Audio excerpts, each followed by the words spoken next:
Welcome, Zannis. That's Alex Barth from 98.5 The Sports Hub. We are here to talk about day 7 of Patriots training camp. This is a tough one. This is a spin the wheel. What do you got sort of day? After 2 days of padded practices, more physical, Patriots dialed it back considerably on Wednesday. Is it Wednesday, Alex? I've lost track of days. Is it Tuesday? I know.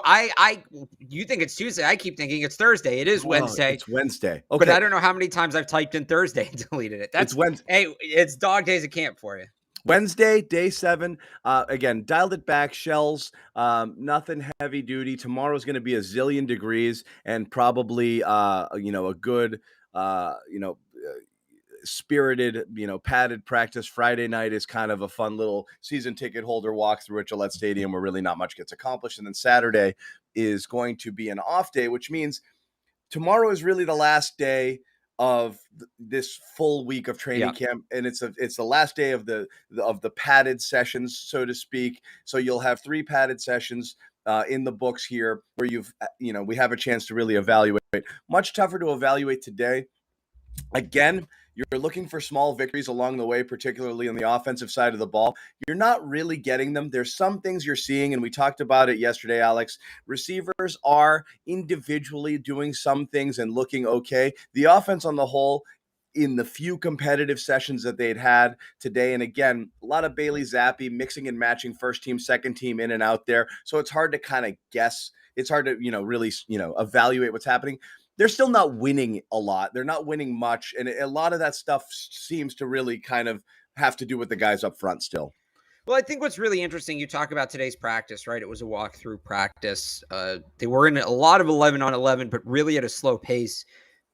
We heard we played the clip from Mac yesterday about this, and we heard from Bill this morning, sort of, they've got to run everything they want to run to get it on tape. And maybe there's situations where Mac knows he should check out of a play, but he doesn't because you got to run it, right? And then once they run it all, they can get it on tape and go back through it and make the adjustments.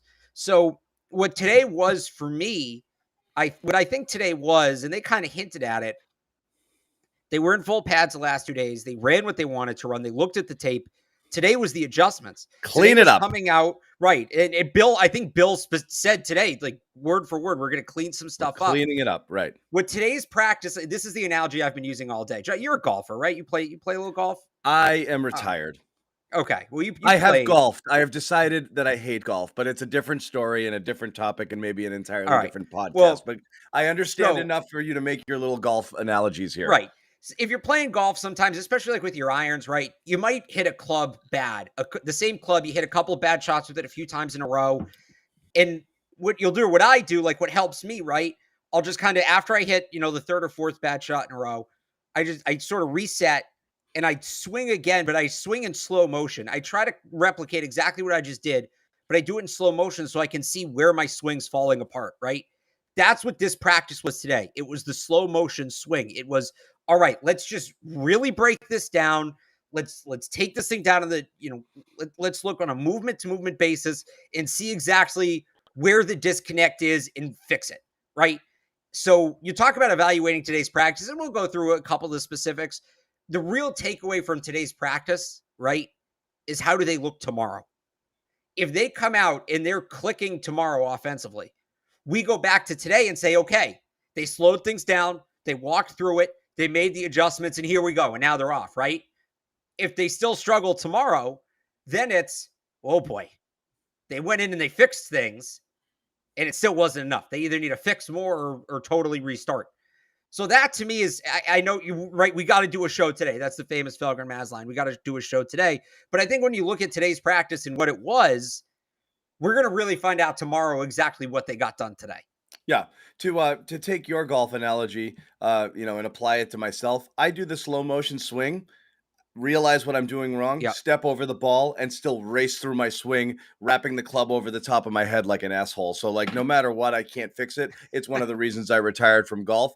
It's my brain. But yes, I understand what they're doing here, and you're right. I mean, even like I said, my daughter, when she trains soccer, they have them do drills. They tell them to go 60, 80, 100, Right. And so when you're doing it slow, you master slow, and then you kind of speed it up, and then you pick it up. So you're right. They get thrust right into those padded practices. They're implementing new schemes. They're going full speed. That's the first time you're trying to get out doing the zone blocking when people are coming downhill trying to crack you, and you've got assignments, and your O-line is new pieces, and they're trying to figure it out. Yeah, they're getting their asses kicked. That's going to happen. It's not super surprising. It's, again, when it comes down to this stuff, it's not a matter of, is it justified why some of the stuff is going the way it's going? Absolutely. But if it doesn't fix itself soon, then you're going to all of a sudden have a problem. Right. You don't want to get there. You don't want to get to that point where you have a problem. So we're dying to jump out here and do one of these podcasts and say, yes, the offense did it. They won. Right. Woo! And that's it. But you're not getting there yet. Right. It's like something, I think it was you who said this to me on a show we did a day or two ago. It's still early until it's not early, right? Yeah. And now we're kind of, and I said, I'll define it as once you get past that first preseason game and into the joint practices, then it's no longer early. But you are starting, you mentioned they're going to have that in-stadium practice, and then it's 2 practices to Tomorrow get ready for the done with the preseason week. game. You're done with the week tomorrow, which means then you're ramping up for a game. And if you're going to enter that not having a freaking clue what you're doing, that's going to get ugly fast, And again, there's only 3 preseason games now. So you're going to you need each of them. It's not that you don't have that throwaway number 1 game anymore, where you don't really play anybody and it's all second teamers and you're just worried about getting from 100 to 85 or whatever. You're actually you got to see what some of your players have in a game situation. Yeah, no, it's like you said, it's early until it's not, and I think it's still early, but I think we're very quickly getting closer to not. Yeah. So again, you'd like to see something. You'd like to see that arrow point up. Those are the things that we're seeing. But again, there's nothing about today. This is more of a global look of what we've seen, and it's still a very small snapshot because we're talking about 2 padded practices. So again, it's not enough.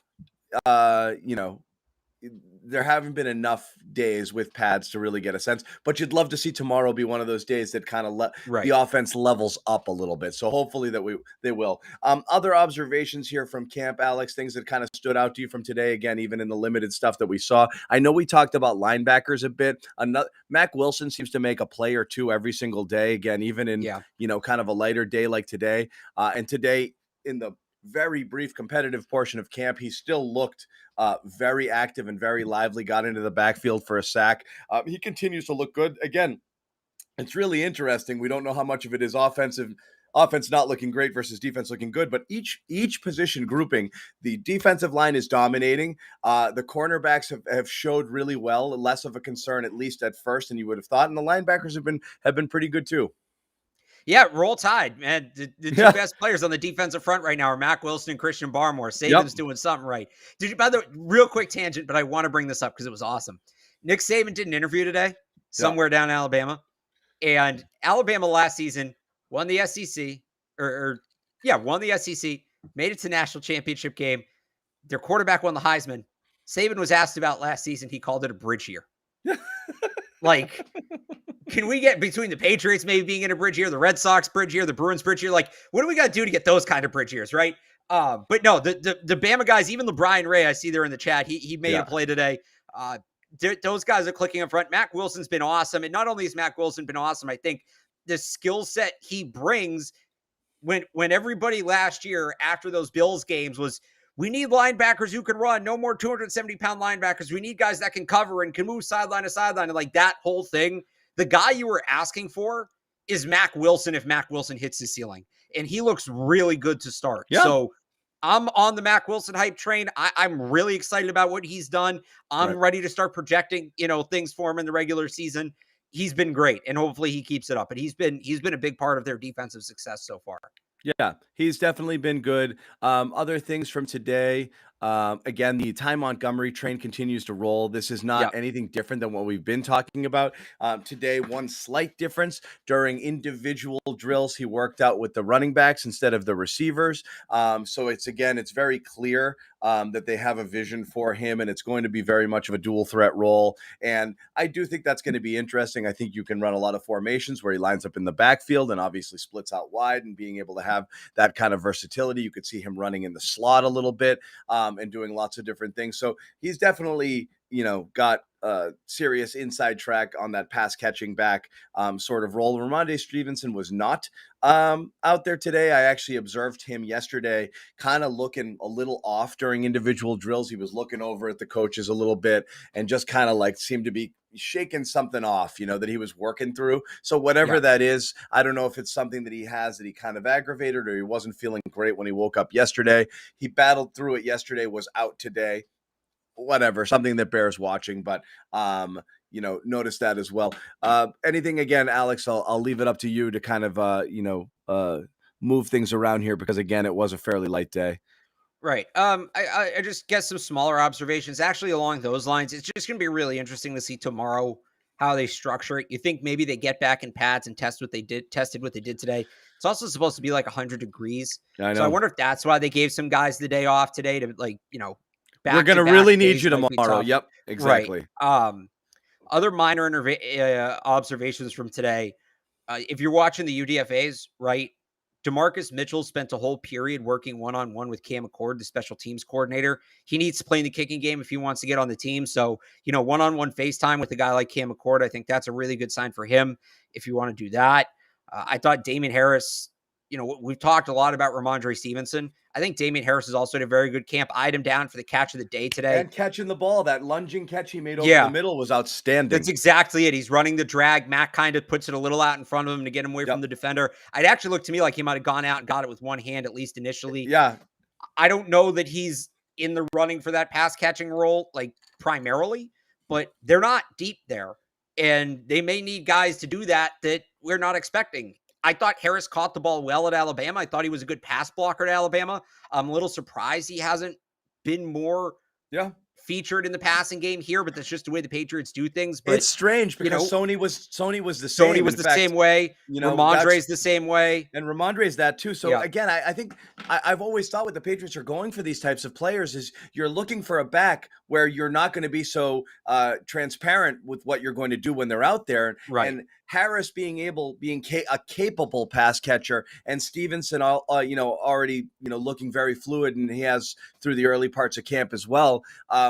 Just having the versatility to be able to use those guys in the passing game. And I thought Harris came on a little bit last year with that too. I think it's great. So that's terrific. Having some versatility on offense when you don't have these big dynamic playmakers like the Patriots don't have, with the big outside boundary receiver or this or that, you got to find a way to get the ball in playmakers' hands in different ways, and being able to get your backs out of the backfield there and catching passes is huge. So I like what I'm seeing out of both those, out of all the backs right now. Yeah, I mean, it's encouraging. It just shows more depth, right? One other observation, this is more from the last couple of days than just today. Trey Nixon, he hasn't had like a highlight play, but he's been very involved, which is good. They're using him a lot. I think they see him as a slot guy. He wasn't a slot guy in college. I think they see that as his role. I've seen him run a couple of those, in and out routes that Julian Edelman ran a ton on the goal line. I think Danny Amendola, Super Bowl 49, right? I don't know that there's a guy really, and I think they're a pretty well-rounded wide receiver group, but I don't know there's a guy that you're putting consistently in that role. That might be how Nixon carves out his spot on the team. And then, if they need to move somebody, it kind of opens the door for maybe Jakobi Meyers, right? I know everybody's talked about Nelson Aguilar as the guy who could get dealt. I still think that if they are dealing a wide receiver, he's a possibility, but I think that the possibility of Jakobi Meyers maybe being dealt opens the door up a little more. John, we talked a little bit about this when we were texting before the show. I don't know if you plan to get into it later, but a really interesting situation in Denver right now that I think is one to monitor for Patriots fans. Tim Patrick's going to be out for the year. He tore his ACL. He's a huge part of what they do in their passing game as wide receiver. That's a team that's in win now mode. They can't really afford to waste time after trading for Russell Wilson. That's a team that might give up a little bit more than it should to go out and get a wide receiver. And Aguilar and Myers are two guys that I think would fit there, right? So I don't know that you do that right now. Those are normally deals that get made at the end of camp. I certainly don't think you're doing it before the preseason game because you could have guys that get hurt. But you're going to start the type of guy you'd think might be appealing in that offense with Russell Wilson. And so I understand that I'm not going to say two birds with one stone there, but that's a salary and some space that you can clear up then and there if you wanted to do it potentially for a future asset. The other thing you could do, they've And you got some might be depth. okay with what you have here if Aguilar wasn't, Right. though he has looked better. And Belichick talked about him this morning, saying night and day sort of stuff with him in terms of what he's seeing and how he looks and feels and just being comfortable, in the system right now. He has made strides. So you would Yep. hate to sell super low here, but you're right. If they came calling and were like, yeah, we could totally use that. That's something you have to listen to. Yeah, and I mean, again, that just becomes something to monitor now when you look at some of these groups that have the depth. And oddly enough, here we are. Patriots wide receiver group might be the deepest group on the roster right now. I think maybe up there with running back, they've got top end talent at safety, but they don't have a ton of bodies, right? Beyond those four who we think are going to start, it's Schooler and those two guys they signed the other day. Um, this is the time of year to start looking at those things. And who gets hurt around the league, and do the Patriots have guys that other teams might want? And can they go player for player? Can they get some sort of pick assets, whatever? That Denver situation is definitely something to monitor here moving forwards. I don't think anything would happen soon, but once you get after that second preseason game, once you get through that, it's 2 weeks from now, then you start, that kind of more so comes to the forefront. You start looking at it a little more closely. Yeah, someone mentioned Dallas as well. I think, there's some Sure. teams out Yep. there that absolutely could be in the mix for receivers. So yeah, I mean, it's that. And again, depending on how it shakes out, should James White return, and if you have Ty Montgomery, and you drafted Pierre Strong, at the running back position, also, if you think Ramondre is ready to handle that full load, Damian Harris is another one where I know that was speculated before camps began, but this is the classic case. If some team loses their dynamo lead back in preseason or training camp here, Damian Harris seems like the exact sort of person who the Patriots could look to deal and probably live with, because they have a guy behind him. I think they're pretty comfortable in getting the early down work. Yeah, I wonder about the Harris trade just because I don't know that their depth is what It's not great depth. it's not right.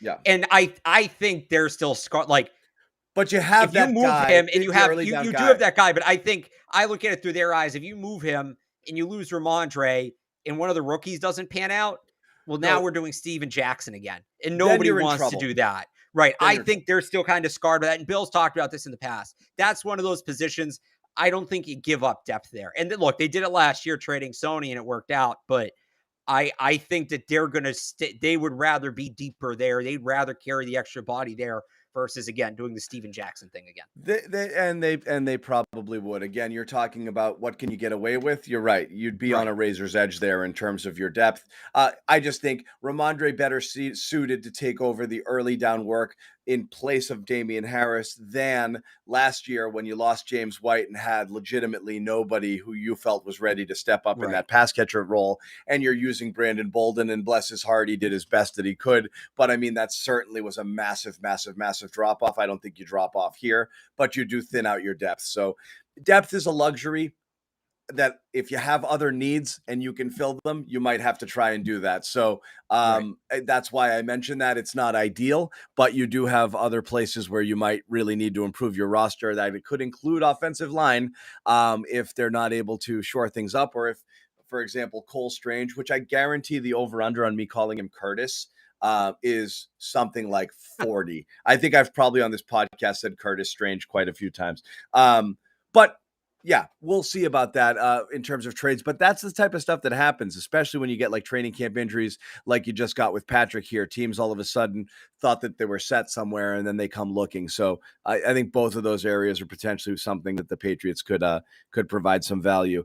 Outside of that, Alex, anything that you saw today? I know it's not so much observations. We did hear from Christian Barmore. He's been such a big name at camp. And because he's been, I think, you and I agree, and I think most everyone who's been watching these practices, the most eye-catching, eye-popping performance so far since they put on the pads, and just his physicality. A couple things that he talked about today, which are interesting. He was asked whether or not he's ever been physically dominated, and he's like, yeah, I don't think so. And then two, just kind of what the difference was, and he was talking about his conditioning and this and that.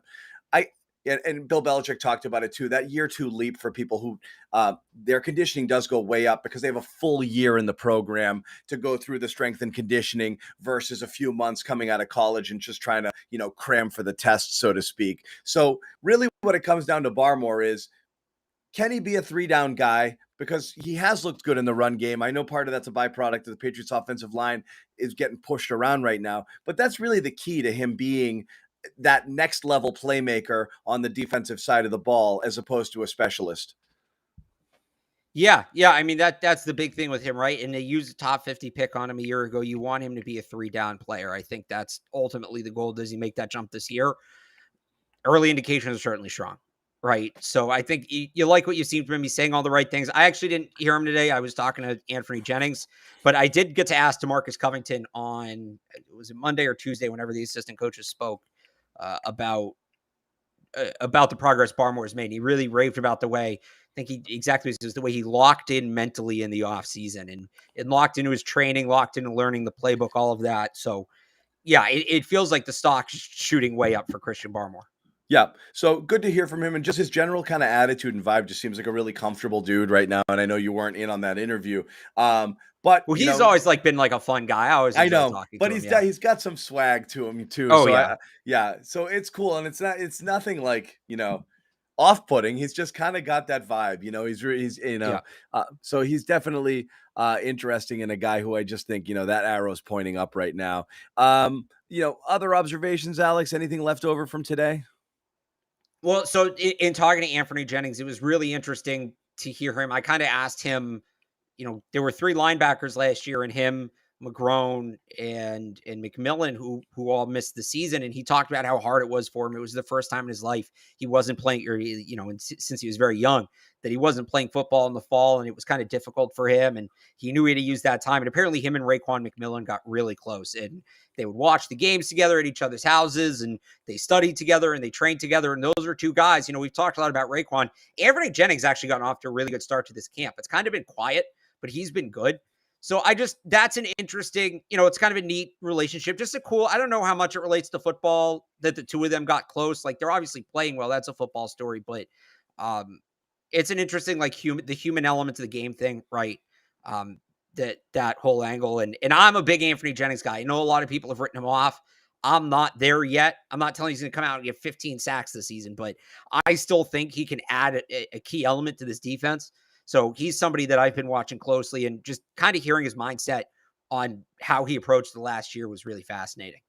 Yeah. He is a guy you don't hear talked about a lot at all. Totally kind of a forgotten guy. Right. Another thing he talked about, and I was curious your take here, is that he's been in contact with Donta Hightower. Yeah. And that Donta's in shape and he's out there. And again, I don't know, because I think, we spent a lot of last year talking about how it looked like he'd lost multiple steps, and was, almost, just playing himself off the field at times, and at times he looked, you could see flashes of his former self. Do you think they dust that one off at any point in time? Maybe. It's not surprising that they're talking. It's not just a Patriots thing, just knowing Alabama and how that program works. All of the guys under Saban stay in touch, and specifically within their position groups. And when it comes to the Alabama linebackers, Donta Hightower is the godfather of that group. Like, any Alabama linebacker, they all look at Donta Hightower as the gold standard, and he's very good about being in touch with them and talking to them and giving them advice and hyping them up and all of that. So, Jennings and Hightower have been talking since well before Jennings got to New England. In terms of Hightower coming back, I don't know that he plays in the middle. What would be really interesting to me, right, is you bring him back and you put him on the edge, because Put him on the edge. Excellent at that in his prime. If he's really in shape, right, he's still got the size to set that edge. We talked about Henry Anderson kind of playing in that role a little bit here early in camp. Dietrich Wise has been out, but he projects as a guy who could play in that role that Kyle Van Noy played last year. But I think Hightower in a sub role could still be a difference maker in that spot. So, a lot of people, I get asked all the time, Trey Flowers, is Trey Flowers coming back? I think, and I don't hate that idea either. I think it's the same role, right? People look at Trey Flowers and, they need that edge guy. Well, why would you bring Donta Hightower back? He was slow. No, bring him back in the role you're talking about, bringing Trey Flowers back in. I think that would be an excellent role for him if and when he comes back. Yeah. I personally, I think I've always kind of in the back of my mind predicted that late in camp just before the season Hightower Yeah. return. I think that's, that might already be a handshake agreement because especially with a veteran like him who's gone through all of his camps, who's earned it, he could easily just be getting a camp pass here. And the Right. idea is he could be walking through that door. And I do The think the that is a role better suited for him. the Yeah. really interesting thing, and this is like me nerding out, and this is where Evan would normally roll his eyes. Let's see the day before that first preseason game when they announce the numbers and they do the rookie numbers and guys who are changing. Let's Brian Waters. So Brian Waters was here was it 11? He was here and whatever year he was here, that one year he played guard and he was really good. And he wore 54. And then Yeah. the next year was this sort of thing where nobody knew if he was retired or he was still a free agent. And it was 11 because it was Hightower's rookie year. He was drafted in 12. And Hightower wore 45 throughout the preseason, didn't switch to 54 until right before the regular season.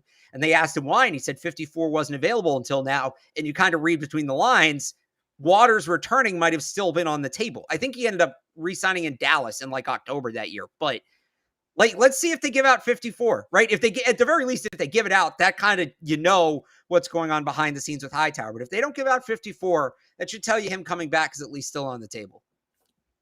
Again, I would welcome it in that role, Yeah. but not much else. And bring Trey back too. I liked him. I like Trey Flowers. I don't know about both. And I like Trey Flowers I know too. Outside of, were you on the boat of every time it was like a 3rd and 2 and just get the stop against the run? And nope, we're going to put Trey Flowers in a shallow zone outside the numbers. Like Matt Patricia drove me up a wall putting Trey Flowers into shallow zones. But yeah, I like Trey Flowers too. I just don't know that there's room for both of them because I think they're playing the same role. I was rooting for him. I was actually that was one of those guys where you don't want to see them, when they switch, locations, you don't want to see them fail just to justify having not given them the money. It actually bummed me out that he, ended up not in a great situation and underperformed that contract he signed with the Lions there because he was a good guy and he was a terrific Patriot. And that last year he played here, he was dominant. So he was outstanding. Yeah. But you're right. You're not bringing both those guys back. I just do think there's that wink, Hightower agreement potentially in place. So we'll see what happens there. Outside of that, Alex, things you want to, I will say this, it's not super competitive practice today. Mac Jones, I thought was really on the money with all of his throws. I mean, insanely accurate, 13 completions at one point. And again, it was the pace today was slower. So it's not the same as when they do go full tilt, full speed, with the pads. But I just think his ball placement has been pretty excellent. Even when receivers have been covered, I think just where he's putting it is really in places that people could potentially make plays. I think a lot of times when he's forced to eat it or scramble, it's really because nobody's been open. And he had that one interception today where he just kind of ballooned one towards Parker. And Terrence Mitchell caught it like a fair catch pretty much. That was some weird miscommunication, it looked like there. You remember what I'm talking about? Yeah, no, I do. Terrence Mitchell was asked about that after practice. I think that might have been one where the coaching staff told him to misfire it to see the reaction. Just based on what Mitchell said. Mitchell, because Mike Reese asked him what that was. Can we call that a full speed rep? And Mitchell said we were working on something. It looked so odd, and I wonder if it was meant to be an intentional underthrow or something. It was something like that where they wanted to see, maybe it was Parker, maybe it was the rest of the defense, maybe it was Mitchell. They wanted to see how somebody was going to react to some sort of situation. Yep. Taking a couple questions here. I'll throw it up here. Someone asking how Duggar has looked in coverage. We've talked about this a bit. Not awesome. Well, he had a nice pass breakup today. He's had a couple of rebound plays. Yeah, one today, had an interception a couple of days ago. He was getting beat up a little bit by the tight ends, but that was before the pads went on. And we all know that Duggar is a guy who is a different human being when the pads do go on. Yeah, I think he's had a much better week this week. He's bounced back this week. And I think I said it to you when we did the last show on Friday. If he's still struggling with the pads on, come talk to me. Until then, I'm not worried about it. So I think he's in a good spot right now. Yeah. Any other questions here? If you guys want to fire them off, because as we said, we'll keep this one relatively short because this was a light day. Someone was asking earlier. Oh, I lost that question here. Was it that Jonnu Smith one? There was a Jonnu Smith question. I was going to put it up there. Here it is. This one? Yeah. Yes. Yeah. Jonnu's been very involved. And it's tough to tell role at this point just because they're not running their full playbook, but him and Mac are on the same page. He's been one of the top targeted receivers in most, if not all, of the practices so far. I don't know that, like, if you want to tie that into a 2 tight end set, yeah, that's part of it. I think it's going to be some of that. I think that they're going to do some different stuff with him and Henry too, where they put one on the field and not the other to give the defense some different looks. But yeah, he's had a very, very involved camp so far. And I would call that a good sign, because last year, he didn't look bad when he played, but he just wasn't very involved. And it goes Wasn't back involved. to something I've said before. A lot of these second year guys, Aguilar, Jonnu, Kendrick Bourne, they seemed a little, they picked up the playbook a little slow last year. Everything was a bit of a process, where now everything's processing quicker and they're able to play a little faster and play a little more confidently. And that's going to help them. And yeah, Jonnu's definitely a guy that fits that description. Yeah, and Henry's basically gotten open all camp. He's very much been a Hunter Henry, basically been Mac's safety Been valve. solid. Yeah. I would say even on the days that the offense has struggled, you can always count on Mac finding Henry, or Henry getting open, even if it's just for a quick out or some completion. So he's been pretty steady, and I think he's the kind of the safety valve, Mr. Reliable out there. And Jonnu is a guy you potentially hope is a bit more of a playmaker. And we talked about getting him the ball closer to the line of scrimmage, letting him run after the catch, and just finding other ways to get him out there making plays, because they could definitely use that. Someone asking here how his Wade looked. He did get beat on a ball today. Christian Wilkerson might have been one of the better plays of the day. But overall, your impressions of Wade? Yeah, his name hasn't come up a ton, which is a good thing with the corner, right? He hasn't made any standout plays, but I don't know how many times I've been like, who was in coverage? Oh, Sean Wade. Like, there haven't been a ton of those moments. He's been solid, which should be enough to get there to get there on this team, because again, they don't have a ton of cornerback depth. So right, I would say he's been encouraging. I don't know that he's been great. I don't know that he's been one of their best corners, but there's not a ton of knocks on him either. And that's kind of what you look for at that position. Yep. Follow-up question. Who are the corners going to be? I actually think that that's very well defined at this point. Yeah. And it's been this way from the beginning of camp, and certainly since John Jones got off the pup. It's very clearly going to be Mills and Mitchell on the outside, with John Jones in the slot. The question is what happens after that, and I think that that's where the competition really lies, is where the depth is going to be. Jawan Williams, kind of last chance to make any sort of impression here. Right. I don't know that he's making the most of his opportunities. Malcolm Butler has been up and down. He was not really on the field today, but we're not sure. Could have been a veteran rest day as well. Butler's been, hot and cold. I think he's looked pretty good in red zone, but he's gotten beat a couple of times. By Parker, a couple of times in the last couple of days. But how do you see it shaking out behind the starters, Alex? Because like I said, I do think that's pretty clear, and you are going to run a lot of defenses where there's a ton of safeties on the field as well. But what do you think just in terms of the corners? Yeah, I mean, I agree with you. I think it's Jalen Mills and Terrence Mitchell, who's been good so far this camp on the outside.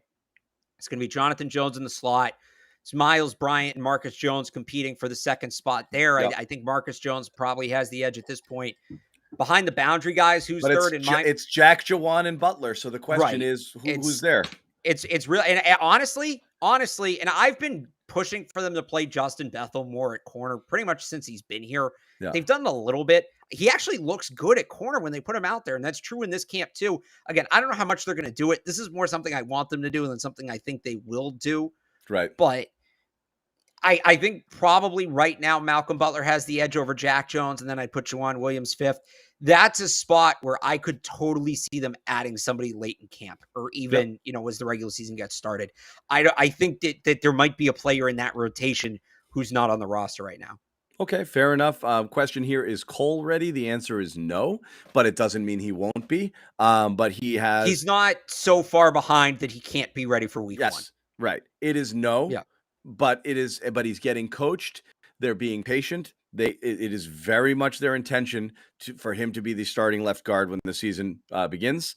And right now he is definitely experiencing some rookie growing pains, just in terms of where he needs to be and what he needs to do. And there might be some physical issues as well, because he's not a mauler out there. So, but he's ideally suited for the zone blocking scheme that they're trying to implement, maybe more so than a lot of the incumbents. Yeah, and that's kind of be something that he needs to lean on. Is he's probably more comfortable in this offense than most guys, just because it's what he ran in college. We'll see what that looks like when they actually, play a game a week from tomorrow against the Giants. But that is something that might show up in a game more than in practice. I'm really interested to see Strange in the first game. I think that's going to tell us a lot. Yep.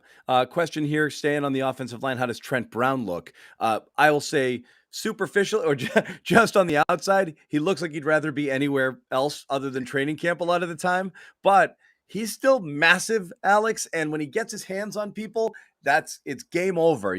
He's gotten beat a couple times on a speed rush, and he's run a couple of penalty laps, but he's still friggin' a monster out there. It's just a matter of, kind of effort and focus, which, waxes and wanes a little bit in the dog days of training camp. This is kind of how Trent Brown does camp. He looks kind of disinterested and checked out. He's moving slowly, and you think, oh man, is he really all here? And then he just absolutely plants Matthew Judon coming around the edge, right? Right. Just boom. Just tosses him like an empty grocery bag. And then he goes back he just kind of walks back slowly to the huddle, and and then when the game comes, he'll be big mean Trent Brown, and he'll get it done. I have there are concerns about the offensive line. I will say the one guy I actually feel really good about right now is Trent Brown. I think he's been as good as you can expect Trent Brown to be in camp. I love that they've moved him back to the left side. I think he feels really comfortable there. The rest of the line, to me, is where the question marks are. I think Trent Brown, you're good at left tackle with Trent Brown. Another one who's not getting a lot of attention, Ronnie Perkins. Yeah, he hasn't had a ton of opportunities. Not a lot of looks. Like I mentioned, Anthony Jennings has had a good start to camp, and he seems to have filled into that role that I think it was between him and Perkins for that bigger, more edge setting, strong side outside linebacker. Josh Uche is going to be the third down guy, the pass rush guy in that rotation. But right now, it's again, in coming into camp, I thought it was Jennings and Perkins competing for that one spot. And to this point, very strong advantage. Anthony Jennings, Ronnie Perkins has not been with the ones a ton. He hasn't popped when he has been. So it's not to say it's totally over, but yeah, he's been a little bit quieter than maybe you would have expected to see coming in. Another question, we talked about this a little bit earlier, but how are we looking at wide receiver? Alex, was kind of, lauding the depth at the receiver position, which, and again, do they have a bunch of pretty good guys or a bunch of guys who are, that's what, we're not really going to know until you get into game action, but we keep resetting expectations, based off of whatever it is that we're seeing from these guys in terms of who do you expect to be where, and who's going to start. And I know when, maybe day 1 or 2, when we did this, Alex, you had thought it would be, Aguilar, Bourne, and Myers is kind of the three, most used guys, with other people switching in and out. Aguilar, Parker, and Myers. I thought you said Bourne. And I thought you said Parker was coming in. Aguilar, Parker, and Bourne were or it was what I want versus what I thought. The group I wanted anyway, whatever. Yeah, but anyway, so go back and pull it. No, it's all good. Doubling up on a question here, Aguilar's looked pretty good. And I think that Parker is definitely going to be, I think, potentially a go-to type receiver on this team, one that they haven't really had there on the outside. I think they're going to look for him. I think they're going to let him fight for some balls. I think he's going to use that big body. We'll see there. The question is just simply Myers and whether he has that role. Are they going to use somebody else predominantly in the slot a little bit more? Are you going to put somebody else on the outside in 3 receiver sets? Can Taekwon Thornton possibly crack things and be someone who's involved? And we've talked about this a bit throughout. It's still too early to say, but just based off of what you're seeing here, do you feel arrow is pointing up for the receivers? Yeah, I feel good about the receivers. I think we talked about this on the show yesterday, right? Yep. When's the last time with the Patriots that, wide receiver, they got all this talent, they got all this depth. The offensive line's a major question. I don't know about the starting alignment, and they don't have any depth behind him, right? The script's kind of flipped there. I really like where they're at wide receiver right now. Sure, they don't have that 1A guy, and that would be nice, and that should still be a pursuit moving forwards. But this group is a far cry from even just 2 years ago when it was, Demir Bird and those guys. And I don't mean always pick on Demir Bird. He's just the guy that comes up. But they have real NFL talent. I would say they're 6 deep, maybe 7 deep in terms of NFL talent at wide receiver, depending on how you classified Ty Montgomery and where exactly Yeah, you're but the at with Trey question is, Nixon, but do they have 4 wide receiver 3s and 3 wide receiver 4s, or do they have I 4 think wide they have. receiver 2s and you know what I mean? Is like that's kind of what you're talking about because So I it think they have one low level one in Parker. I think they have 3 high level 2s in Myers, Bourne, and Aguilar. And really. I think, yeah. And I think Thornton, I mean, the ceiling, I don't want to say something and get like caught wrong, but the Taekwon Thornton hype train is out of control, and it should be. He has Yeah. been excellent. Like, if he looks in games like he does in camp, we're talking about him as the best receiver on this team, and you're talking about maybe like a mid-level one, I know. right? And It's you're I know really I'm trying to pump reaching, the but brakes John, am on I it. wrong? He's been so No. good. You're really So trying to pump the brakes on it, but you're right. He's shown well in competitive one-on-ones, and yeah, his hands just look good. He just hauls everything in. You know, it's just do you have a drop for him yet? no, I don't. I don't have a But single drop for Thornton on anything. I'm even talking just little balls that they're running in drills. I'm just, right now everything has looked good and fluid. So yes, the hype train is definitely there. And that's the massive X factor here in terms of like, right. is this the year that the Patriots get? You see it happen all over the NFL where all of a sudden this rookie receiver just completely transforms an offense because they're performing in an elite level early. It's way, way, way early to say that. But I mean, we've definitely gone from possible medical red shirt into could this guy be something real in a very short period of time? So this is a guy, Yeah. again, you are dying to see in game action, dying to see both in the competitive practices against other teams and game action, what he's able to do and if he's able to get himself open, because that would really be something. Yeah, no, I really think he can play. Again, he's done everything he needs to do so far. We still got a long way to go, but the comp right now for what he looks like is a taller Brandon Cooks. And I'm somebody who's overrated Brandon Cooks in the past, but like we'll see. Look, maybe he comes in joint practices and Stephon Gilmore just blankets him, and we're kind Yeah. of not back to square one, but it's a bit of a reset. But you go off the guys that have been here, right? You go off of guys like N'Keal Harry. He's so, and you'd hope so, but he's so far ahead of where N'Keal Harry was at this point. N'Keal Harry was making some highlight catches, but he wasn't consistent, and he looked lost at times. You talk about the drops, right? How many times have we seen Taekwon maybe run a wrong route or get an assignment wrong? I can think of one, and I don't know that it was him who got it wrong. It might have been Right. somebody else. Yeah. Like he gets it, and that's what. That's Who was exactly it? it. It's But everything looks good. Yeah. I know I don't remember if it was Myers or one of the other receivers was asked about him. He was like, yeah, you could tell he was a little lost in the spring, but he's figured it out and he's like on the same page. That's so big for a rookie receiver. That's why we talk about, why are they overhauling this offense if it's going to give them so many problems up front? This is why. So a rookie receiver can come in year one, figure it out, and make an impact. That didn't happen in the old offense. It's a lot easier for that to happen in this offense. And also, and I'm not trying to drag Mr. Miami over here, Tommy Tamper, but not having Tom Brady here to break in a rookie receiver is actually a good thing because Tom didn't have time for a learning curve for some people here, and so yes, it is probably a. I mean, it sounds ridiculous to think like a receiver might benefit from having not Tom Brady throw Yeah, to I don't him. know. That could be your take. That was rough, man. You had a very small window of time to get in Tommy's circle of trust, and if you didn't get in there, forget about it. I'll see you next year. So Thornton. Right now, I like what we see here. A couple more questions, and we'll wrap it up. Someone asking, has Mac looked good? We've been burying the Patriots offense the whole time. Yes, I do think so. You're asking if it's mainly due to pressure. There's been some pressure. There's also been some separation issues from the receivers. And as I said earlier, I do believe that a lot of the offensive failings have really not much to do with Mac Jones.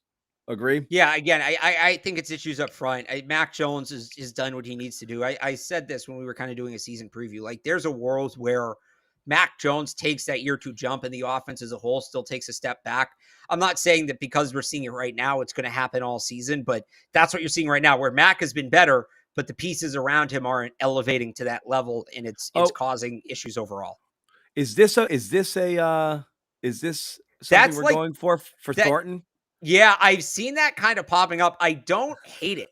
I Let's don't hate let's it at see him in all. a It game took me a first, but second. I like it. It took me a second. Yeah. It's better than Fast PP, uh, which was the internet nickname that Pritchard got, and everybody was like, "Yep, we're calling him that." I hated that. I like Didn't that Talreek. come from his teammates though? I feel I like don't know. I hated it. that makes it worth something. All right. We had the Boston Pea Party on the Garden Report, which I thought was fun, but nobody. We tried. We tried to push that one through, but yeah, Tall Reese, yeah. look, I'm sick of number initial nicknames. TB12 is its own thing, but like, then you get JG10, MJ10. You even see it in basketball, right? JB set, the answer, the truth, Time Lord. Like these are nicknames, right? So Tall Reek, that's a good nickname. He's got to live up to it. But if he does, yeah, I'll use that one. That's a good one. I like it. I like it. The clubhouse Yeah. leader right now, Tall Reek, Oh is yeah. pretty good. Um, Other than that, Alex, I think we're pretty good. We've taken some Yeah. questions here. I'm excited about tomorrow. Again, we're hoping tomorrow's podcast is the one where we open up and say, okay, offense, here we go. What's the number Yeah. one thing you want to see? And again, offensive line seems an easy one, but what do you want to see tomorrow that would kind of make you feel better about the last few practices? I mean, that's it. Consistency on offense, right? I talked about it at the beginning of the show. The reason they practiced the way they did today was that slow motion swing, go back through, see what's going wrong, fix it. I want to see if it's fixed. I want to see sustained success from the offense. I want to see them win a drill. I want to see them win multiple drills. That's where I'm at with them at this point. I want to see them put, string some plays together, to use one of Bill Belichick's favorite phrases. I want to see the offense string some plays together. Yeah. That would be nice. String some plays together. Want to see, receivers getting open downfield. You want to see some time, and you definitely want to see the offensive line kind of like communicating a little bit better if they're going to be running some of those zone schemes there, and just operating in an altogether higher level. But again, it's early. Third padded practice coming up on Thursday. We'll be down there. It's going to be hot, but look for us later in the afternoon with another live Patriots Beat podcast. We're probably going to punt on Friday's pod, Alex, with just that walkthrough in the stadium, but we'll see. Okay. Maybe we'll do something. Maybe we'll do a straight up Q&A on Friday. We'll figure out what we're going to do there, but we're definitely back tomorrow. In the meantime, Alex Barth had, I believe, who'd you have on today? Mark Daniels. Mark Daniels Pro Joe on Alex Barth's podcast over at 98.5. So go check that out if you haven't already. And then, of course, make sure you read everything Alex Barth writes over at 98.5, 98.5.com, the sports hub, covering the Patriots. What did you write about today? I got the notebook. Matt Dolph did his Mac watch. He kind of does a closer breakdown of Mac Jones' performance. And I actually got thrown onto Red Sox duty when I got home with Brian Bayo getting hurt. But he did. Yeah. Boston Sports Minute, the best prospect in the Red Sox got hurt. Keeps getting better. Who's got it better than us? Keeps getting better. Anyway, again, thanks so much for watching / listening. If you joined in late here, you can roll it back. It's out there.